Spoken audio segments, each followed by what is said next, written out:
So you clicked on this video because you're interested to see what a leasing agent, aka leasing consultant, does in a day. And I will show you step by step what we do in a day.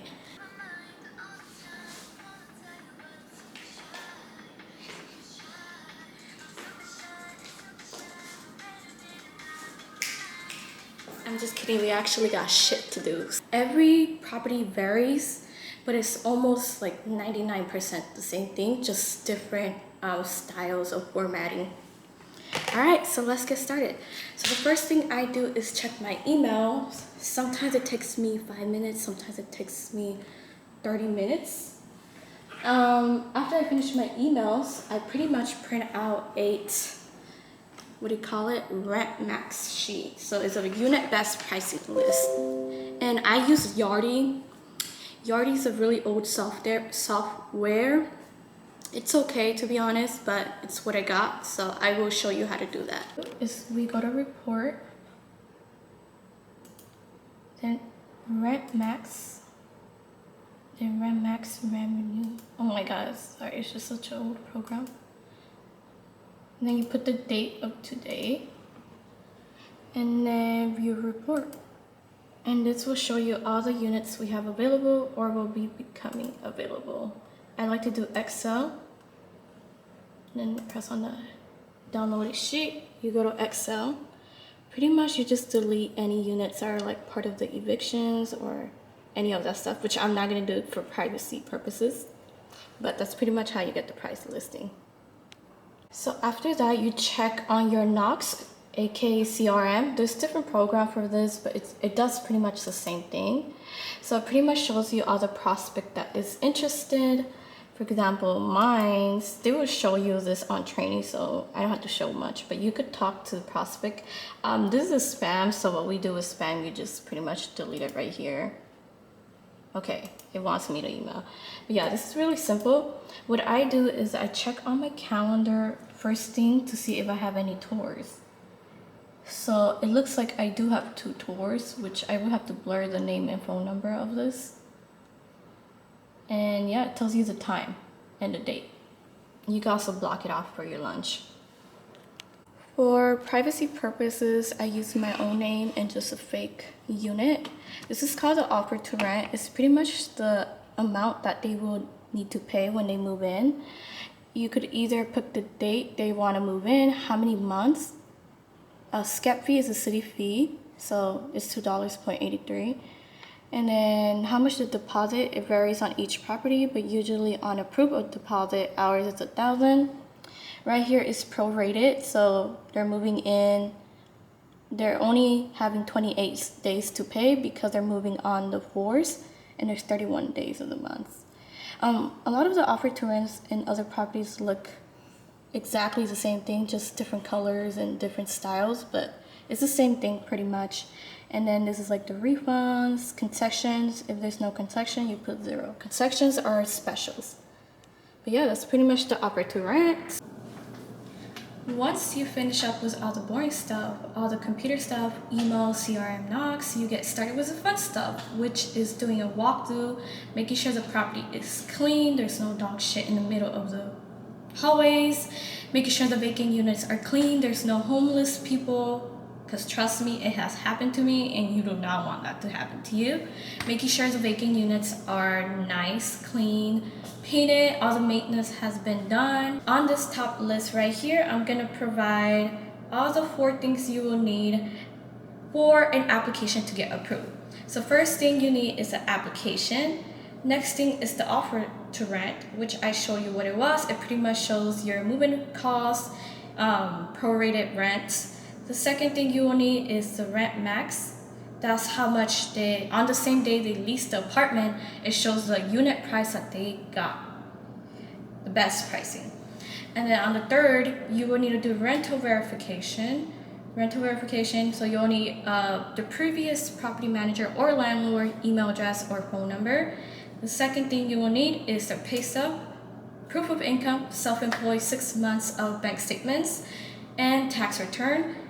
If you're employee, W-2, we need 2 months of pay stub plus 1 bank statement. I do want to let you know that every property is different and it varies on what type of proof of income, but it's almost the same thing everywhere. After you got the offer to rent, rental verification, proof of income, application, the credit screening, if the credit looks fine, then it'll be ready for approval. Once you get approved, you send them an email of approval and the requirements, things that you will need in order for them to get the keys for the apartment. So for move-in, this is the things you will need, and I will be providing it right now. So the first thing, we need a government issue ID. Second thing, we need a cashier check money order of the move-in funds. Third things we need is rentals insurance. Every property is different. Our property requires rentals insurance. It has to be 100,000 liability, and we have to be the third party. After the rentals insurance, you will need a memo, which is an inspection sheet. They will need to sign, make sure to do every little thing so they won't get charged by the end of their move-out dates. After the inspection, you need to make sure they sign all the lease, all the applicants over 18 have signed the lease. And once we have that, we just put all the attachment into Yardi. So this is their lease agreement, their car information, emergency contacts, offer to rent, inspection sheet. And I will provide it all here because there's a lot of things. But trust me, once you get a hang of it by a year, it's super easy to lease apartment. It's super fun. If you really like the sales industry and you like scrolling on TikTok for like a few hours, or you like privacy and working on your own, I think this job is a good place to start. And then from there, the great thing about being an apartment leasing agent is that you could grow. And if you want to be a property manager, you could. But if you want to be a real estate agent, it's just going to be easier because it's pretty much the same thing. I have dealt with mortgage as well, even as an apartment leasing agent. And I feel like that prepares me. So if I ever want to pursue my career into a leasing agent, it's just going to be so much easier. I got the sales. I know how to do phone calls, email, follow-ups. Follow-ups are important. And honestly, I'm not as great at it. I'm the type of person like, you either like it or not. I don't want to bother you more than 3 times. After the 3rd time, I delete your phone number. But follow-ups are really important because a lot of them they're not moving ASAP. They're moving in like 5 months. But yes, that's I pretty much tell you everything that a leasing agent does. Depending on the property, if you work for a small property, you might be required to do resident services if you work for a small property. So that means you deal with residents, you do work orders, complaints, and honestly, that's one thing I love about big properties. You do not have to deal with residents at all because they have a resident service for that. And you get to focus on your leasing career, and that's just the best part, honestly. What I like about small property is that even though we have renewals, so yeah, we have to deal with residents, but we have renewals, so renewals could be easily to make money. It only takes like 5 minutes to renew the lease, and you can make up to $100. But every company property is very different when it comes to renewals. A lot of them, bigger properties, let resident service handle that. So that's one thing I like about small property.